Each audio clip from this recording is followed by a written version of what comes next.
Good morning. Welcome. Sunday, the 15th of January. It's the second Sunday after Christmas. Last week was Epiphany, a service where I spoke about the difference between the attitude of the wise men and of King Herod. And that led me to think about another question that I want to reflect with you on today, a question that I would like to ask you. So first, let's do the readings. The first is from Psalm 131. It says, Lord, I have given up my pride and turned away from my arrogance. I am not concerned with great matters or with subjects too difficult for me. Instead, I am content and at peace. As a child lies quietly in its mother's arms, so my heart is quiet within me. And then a second reading from the Gospel of John, John chapter 1:43. The next day Jesus decided to go to Galilee. He found Philip and said to him, "Come with me." Philip was from Bethsaida, the town where Andrew and Peter lived. And Philip found Nathanael and told him, "We have found the one whom Moses wrote about in the book of the law and whom the prophets also wrote about. He is Jesus, son of Joseph, from Nazareth." "Can anything good come from Nazareth?" Nathanael asked. "Come and see," answered Philip. And when Jesus saw Nathanael coming to him, he said about him, "Here is a real Israelite. There is nothing false in him." Nathanael asked him, "How do you know me?" And Jesus answered, "I saw you when you were under the fig tree before Philip called you." "Teacher," answered Nathanael, "you are the Son of God. You are the King of Israel." And Jesus said, "Do you believe just because I told you I saw you when you were under the fig tree? You will see much greater things than this." So I would like to ask you a question today. And I wonder what you expect, what question that might be. Well, some people would think, oh, he's going to ask me about faith. Do you believe? Or perhaps, do you have any doubts? Or perhaps, are you a member?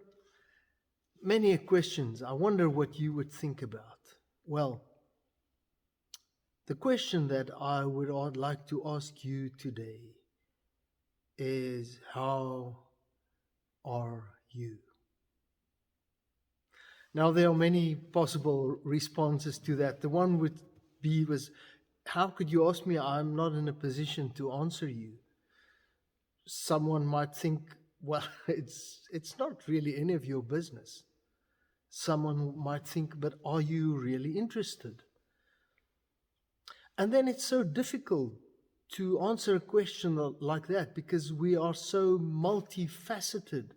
We're like a diamond. We don't only have one side. It might be going well with my relationships, but perhaps not with my finances. It might be going good and well with my job, but perhaps my health is not that well. And it's not that easy. Let's face that. Really, to answer that question is not that easy. But nevertheless, dear friends, I came to the conclusion that this is so fundamental. And the shocking thing is, I don't think I've ever started a service with this question. How are you? Well, first thing, is it a biblical question? From our readings, Psalm 131 is a psalm that says, it hasn't been all that well. I've been worried. I broke my head about some difficult things, but that changed. I'm at peace. I'm as calm as a child in his mother's arms. I am well. That's the answer. That's the psalm that says, I'm fine. And this reading from John is pretty much Jesus almost asking Nathanael, how are you? Except that he says, I can see that you're a good man. The words that he uses is, he's a real Israelite. There is nothing false in him.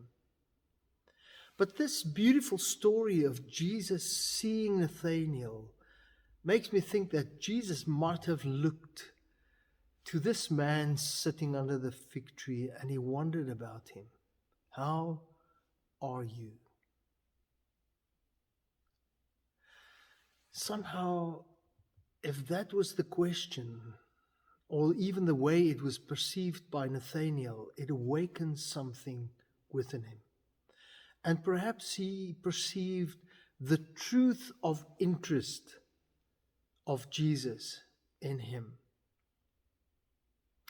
We find the same story right at the beginning of the Bible, when Adam and Eve committed the sin, the original sin, and they hide away from God. The story goes that God came looking for them. He asked them, where are you? But obviously God knew where they were. It's a deeper question. He actually asked them, how are you? Now, dear friends, for this question to be of any value, we have to perceive that the one asking it is really interested. And I confess so many times I ask people, how are you? And then there's no real time to listen. Mostly we reply, well, I'm fine, thank you. We don't take time to talk about it. And many times, and very often, it's not the right situation to open our hearts completely. But a few thoughts I would like to leave with you today is the one is that question is, how are you? I believe is the fundamental question, the deepest that God asks from us, is He asks, how are you? And perhaps all our lives is a way of answering this question. But perhaps we don't have the time to talk about that in honesty. Sometimes things have to go really bad before we get to the place of speaking to someone. And perhaps that's why there's a growing need for psychologists. But this question, how are you, is the one that God asks from us. And secondly, He's interested in that. And then thirdly, this question as an invitation to go that bit deeper, to take some time and really answer the question, how multifaceted it might be. But it might be that there's some space in your life where at the moment you are looking for, that you're searching, and I invite you, bring that into God's presence. Because He is interested. Think about it, formulate it. And then obviously find someone to talk to. I would always say, well, you're welcome to talk to me. And may I have the wisdom and the courage to really listen.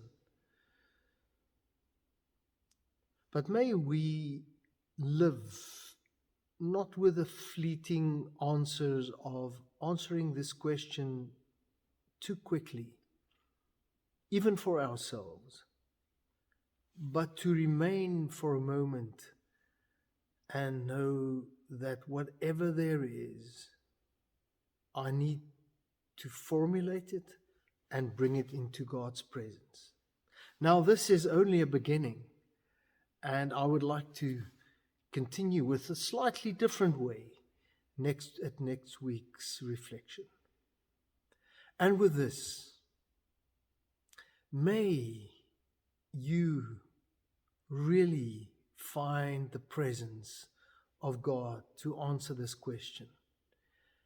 And may He guide all of us and accompany all of us as He wants to do, to live lives where we can say, as the psalm says, I am, in the deepest sense, calm and at peace. And with these words, may, dear friend, the Lord bless you and keep you.